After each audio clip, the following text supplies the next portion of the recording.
Recording in progress. I want to welcome everybody that's here online. Nobody yet, but if you're watching this later, just welcome you all. This is part 15, lesson 15.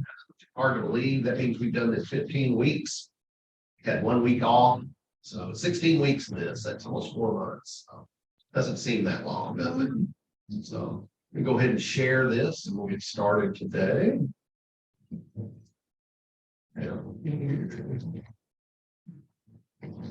Oh, I love technology.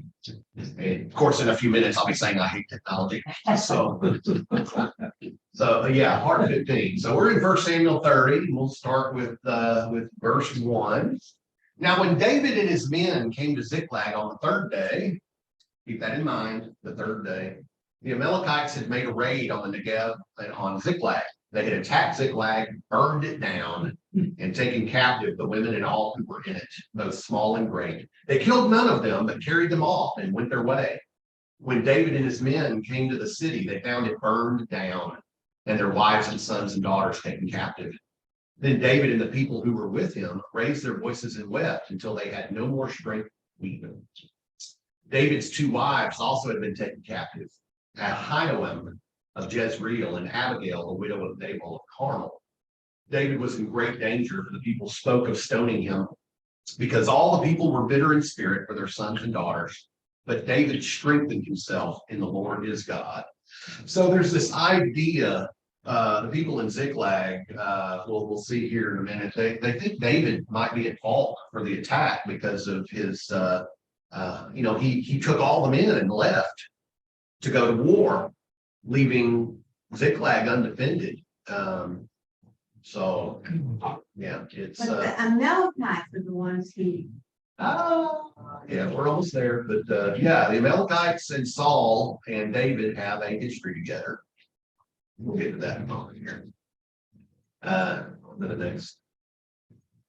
See, here it goes again. There we go. David said,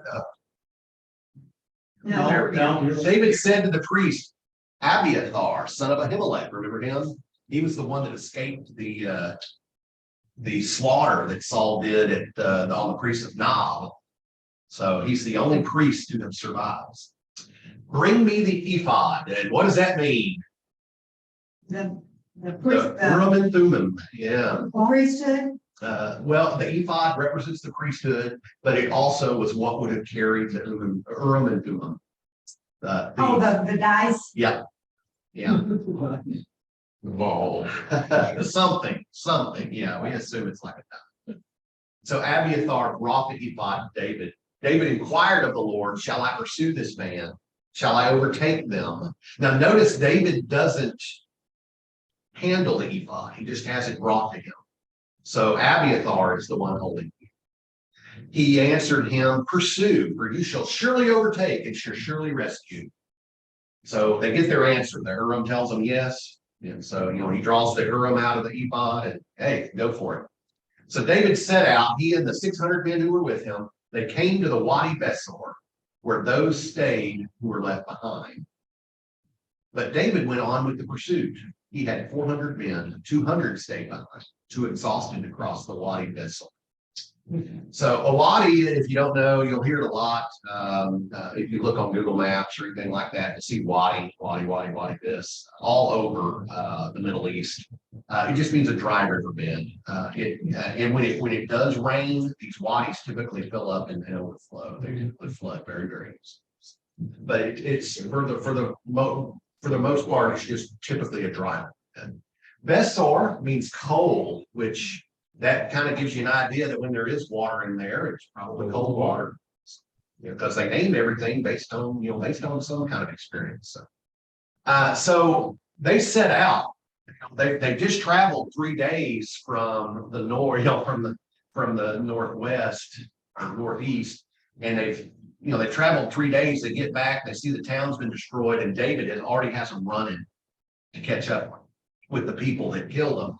But the people who had made it back to Ziklag with them, a third of them were too tired, probably, because it was a forced march. So they stayed back. Now, there's nothing wrong with that. In fact, in the military, the U.S. military doesn't deploy everybody. There's always some in garrison as reinforcements. There's always some that are set aside in the back to protect. Of course, we know we hear the Coast Guard, but we don't hear a lot about them. But Coast Guard, that's mainly their job, is to defend our coasts. So they play a very active role during military exercises here in the States because You gotta have a rear guard. right. So there's nothing wrong with these guys being held back because even though they're tired, they can't continue on. There's still work for them to do at that location. So a lot of things to clean up has been destroyed. So okay.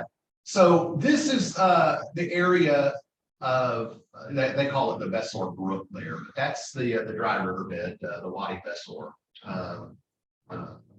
And I use there's Ziklag up in the north there, up in the top of the screen. Here's Beersheba as a marker of some sort. So they've come quite a way south. Verse 11. In the open country, they found an Egyptian and brought him to David. They gave him bread and he ate. They gave him water to drink. They also gave him a piece of fig cake and 2 clusters of raisins. When he had eaten, his spirit revived, for he had not eaten bread or drunk water for 3 days and 3 nights. Now, this is that rule of hospitality. They have nothing against this Egyptian, and they see he's famished, so they're providing him food out of their slim rations. Yes. Then David said to him, "To whom do you belong? Where are you from?" He said, "I am a young man of Egypt, servant to an Amalekite. My master left me behind because I fell sick 3 days ago.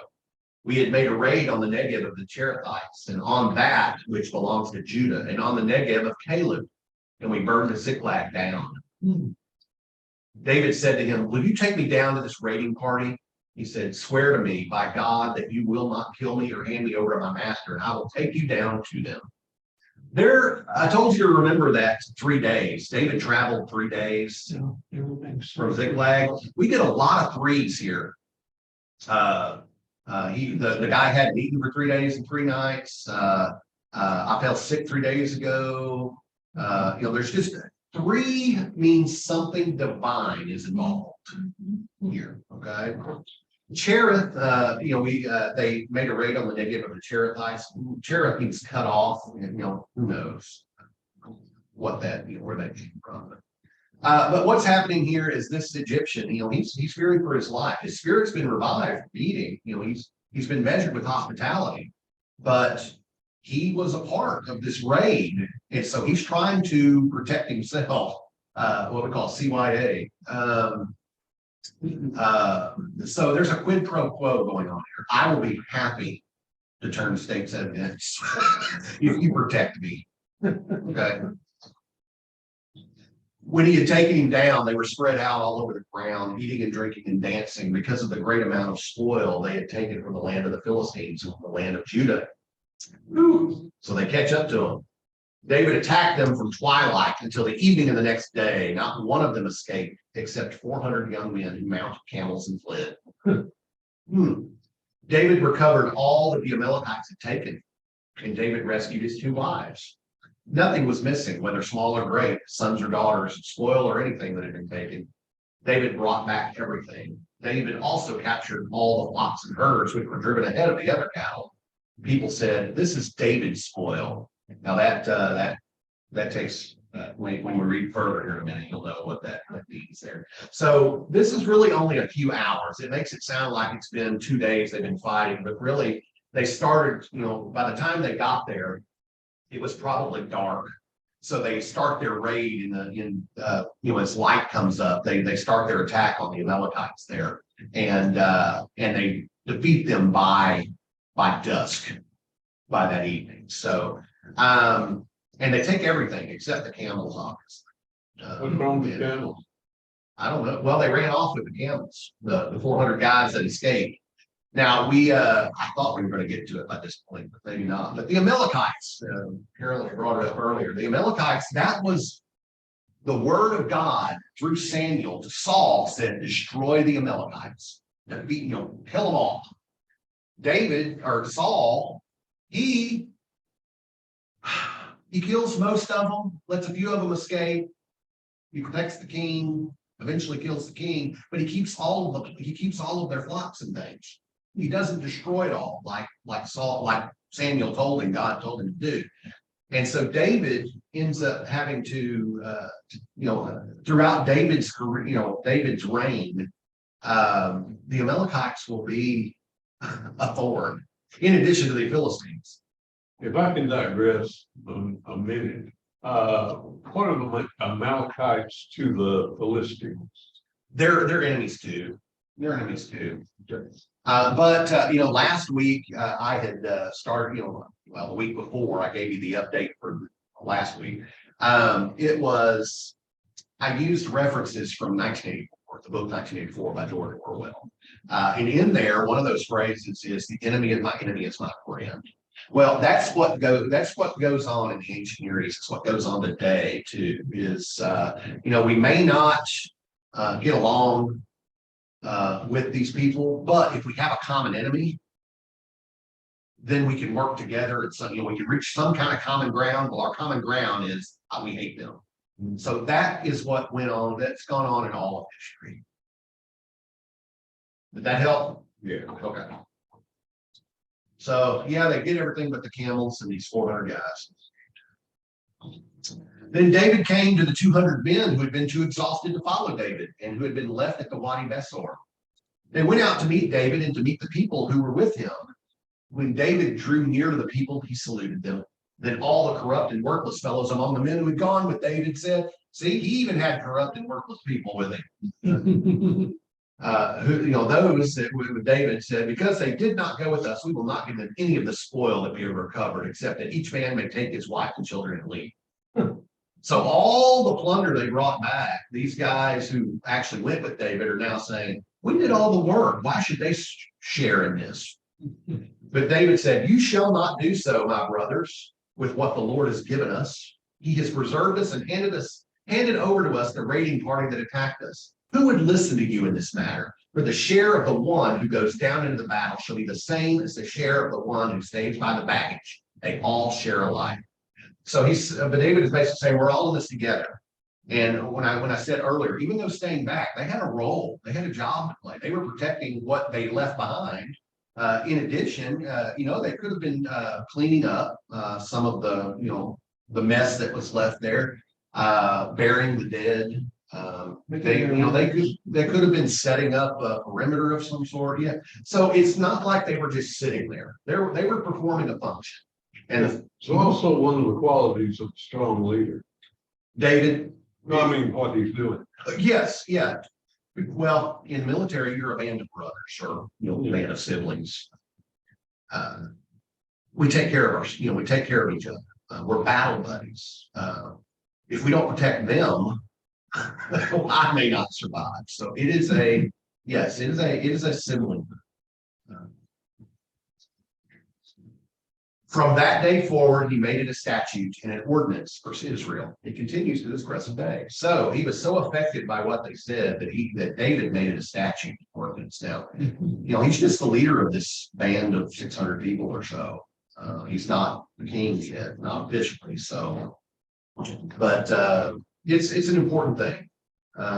Verse 26, when David came to Ziklag, he sent part of the spoil to his friends, the elders of Judah, saying, "Here is a present for you from the spoil of the enemies of the Lord." It was for those in Bethel, in Ramoth of the Negev, in Jatir, in Aroer, in Sifmoth, and Eshtemoa, in Rakal, in the towns of the Jeremites, in the towns of the Kenites, in Hormah, in Bor-Ashan, in Aphek, in Hebron, all the places where David and his men had roamed. There So, must have been a lot of plunder. well, Among that many. yeah, they attacked. Apparently, they've attacked a lot of different people, and so David is kind of returning what is theirs, but at the same time, he's establishing connections for future relationships. He's roamed through all these places. He knows people in these places. Some of the cities and areas listed here. Ramoth means heights. Jatir means remnant. Aroer means bush. Sifmoth means fruitful places.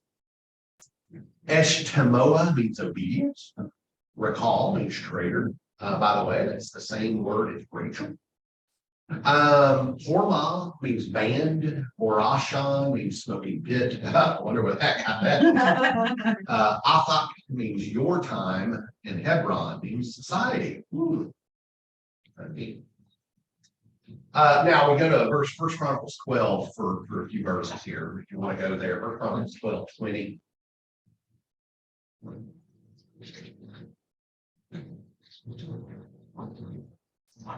Your sword drills there.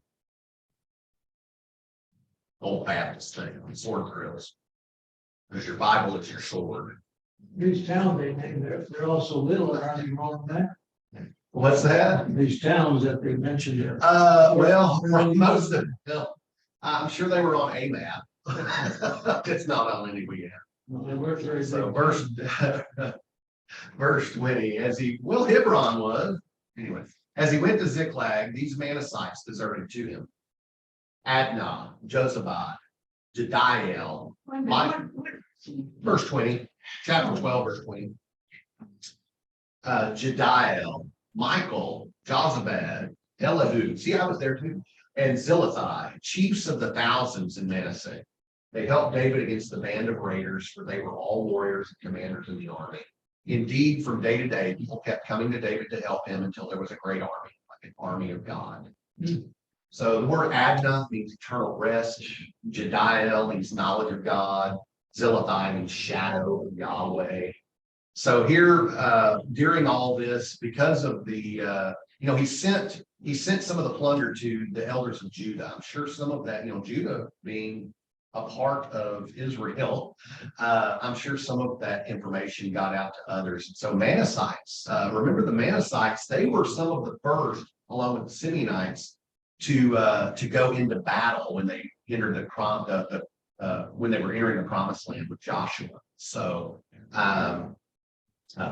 they had joined. So David has gone from 600 to thousands in a very short time, because it wasn't just these guys; it was their men that they had with them too. Now we get a split screen. Now we're going.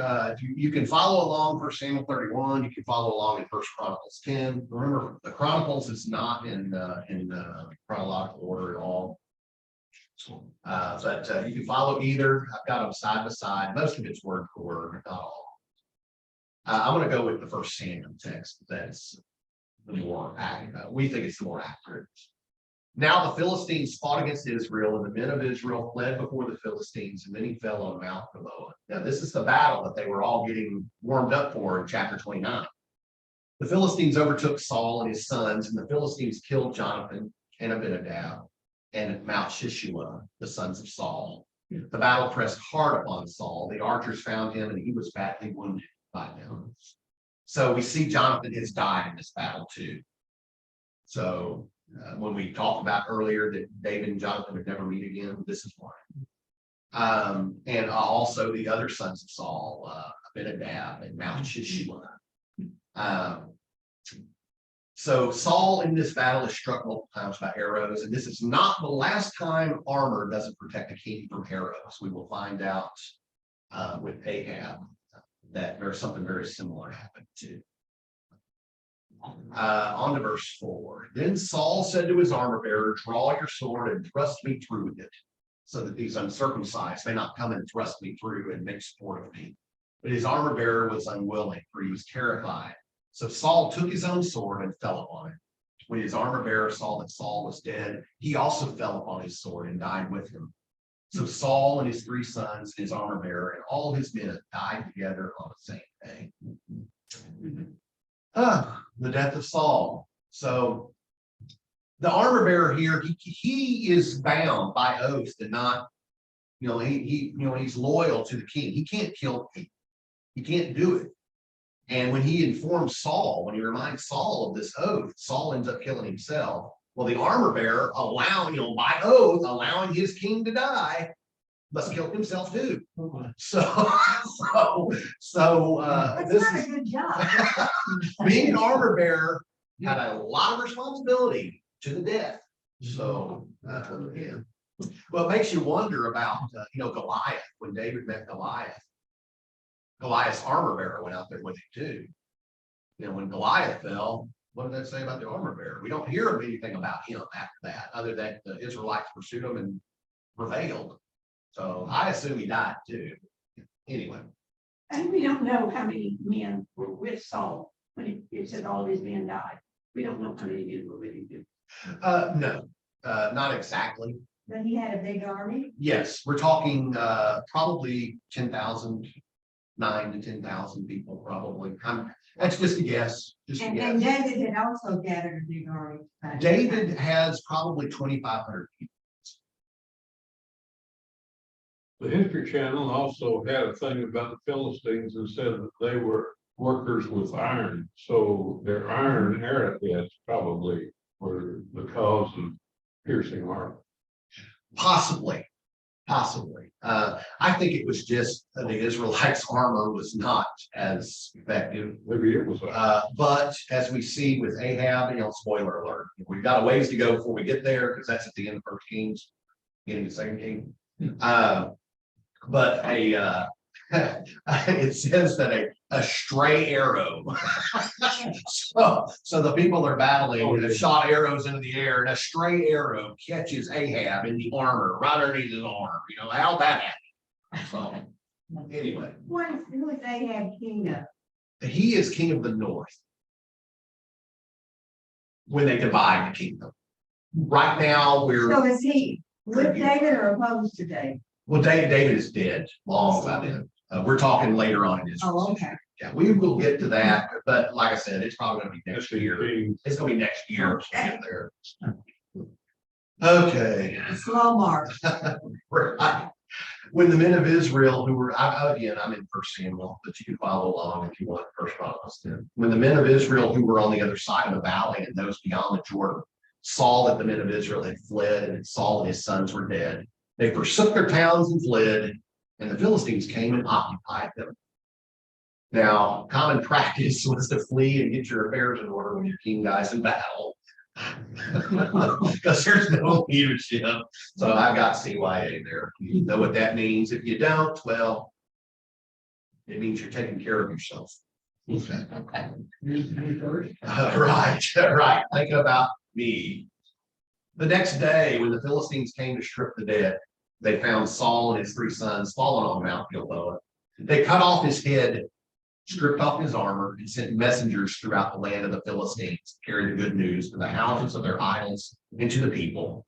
They put his armor in the temple of Astarte, and they fastened his body to the wall of Bethshan. Now, in the First Chronicles text, there's a little bit different message there, but it doesn't conflict with it. Down in verse 10 of First Chronicles 10, it says they put his armor in the temple of their gods. Of course, looking over here, they put his armor in the temple of Astarte. So there's no conflict there. They fastened his head in the temple of Dagon. Now, that's not mentioned here. It just means, just mentions that they cut off his head. So there's no conflict with the two. It's different. It's just a different. And that's the ultimate insult, is to have your, to have the head of your king in the, well, it's right. It's in the temple of the offender's god. The Philistines. Right. So the Philistines defeated Saul, not David's troops? Not yet. Yes, in this account, yes. Remember, David wasn't going to kill Saul. He's had 2 opportunities. It's not his role to kill Saul. So, Beth Shan means house of rest. That's kind of appropriate. And what they did to his body is a fate worse than death. By separating the parts of his body, putting one part somewhere, putting the body elsewhere. This is where Beth Shan is. I tried to get everything in here. Doesn't really help a whole lot, except remember where the battle was? Can't find the mouse. There we go. Yeah, I can't find my mouse. But if you look to the left of Beth Shan, you'll see that little word, that little word's Mount Gilboa. That is where the battle between that and Jezreel up there. Remember Jezreel and Shunem was where they originally met. Well, they retreated. The Israelites retreated back to Mount Gilboa. That's where Saul was killed. Well, they take his head and go west. They take his body and go east to Bethshan. And of course, they took over all of those towns that are in that area. And you see Mount Moriah at the very top, beside Shunem there.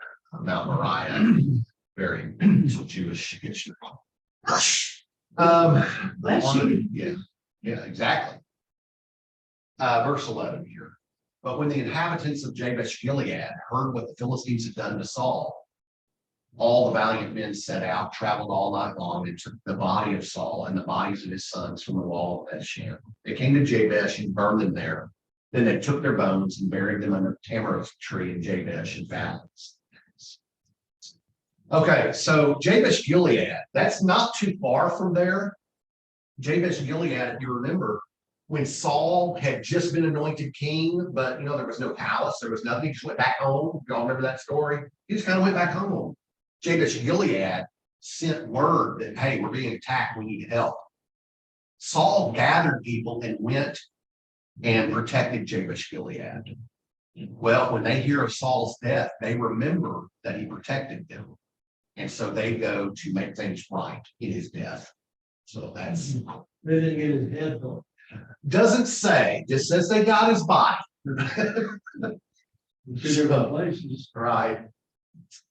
And that's, so you see Bethshan, you see Jabesh Gilead over there on the right. That's the same map we had a while ago. We see where Jabesh Gilead, they're on the other side of Jordan. So Saul died for his unfaithfulness. He was unfaithful to the Lord in that he did not keep the command of the Lord. What command was that? He did not kill the Amalekites like he was going to. That's the only command that we know of that he was silent. Moreover, he had consulted a medium. Well, that ain't good. Remember, that means he was cut off according to Levitical law, seeking guidance, and did not seek guidance from the Lord. Therefore, the Lord put him to death and turned the kingdom over to David, son of Jesse. Now, this says that he didn't seek guidance from the Lord. I question, but he did seek guidance from the Lord. The thing is, the Lord had already left him. So, semantics. No son of Saul survived to take the throne. Or maybe not. Does the son show up later? Well, remember David and Saul made that pact.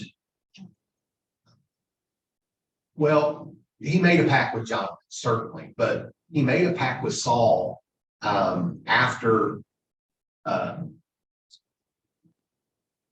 when he was getting married, I guess, when he was given Michael, that no son, well, no, maybe it was with Jonathan. Anyway, he made a pact where the line of Saul would continue, that David would make sure of it with his own life, that the line of Saul would continue.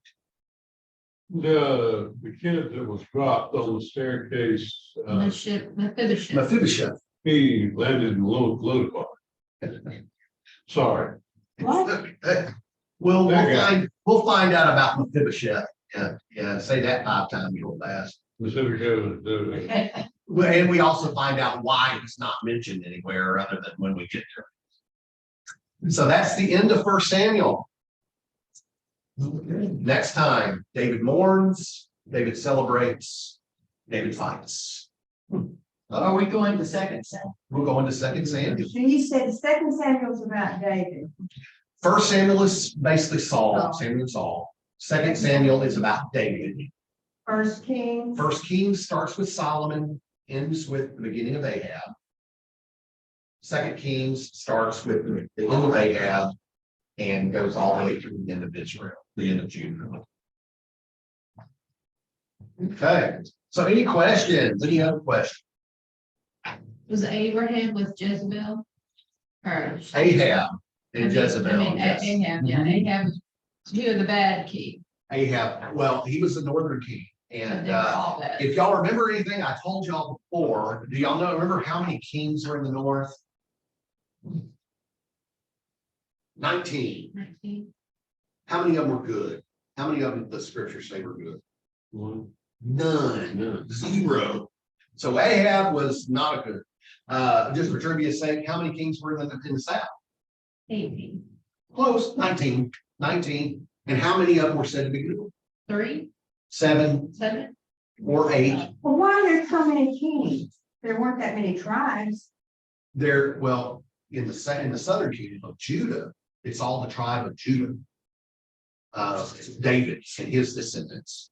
The northern kingdoms, when they split under Solomon, it was whoever conquered the next one. There were a few dynasties. Ahab was the end of his dynasty that started with Omri. So Omri was his great grandfather. So I know, and then what's Nimri and all these read. Yeah, it's interesting. So yeah, in the Southern Kingdom, 7 were said to be good, and 8th one was said to be good, but also said to be bad. In the same reading, so so 7 or 8. So anyway, okay. Worship and Sing. stop the recording. Yeah, we're gonna sing today.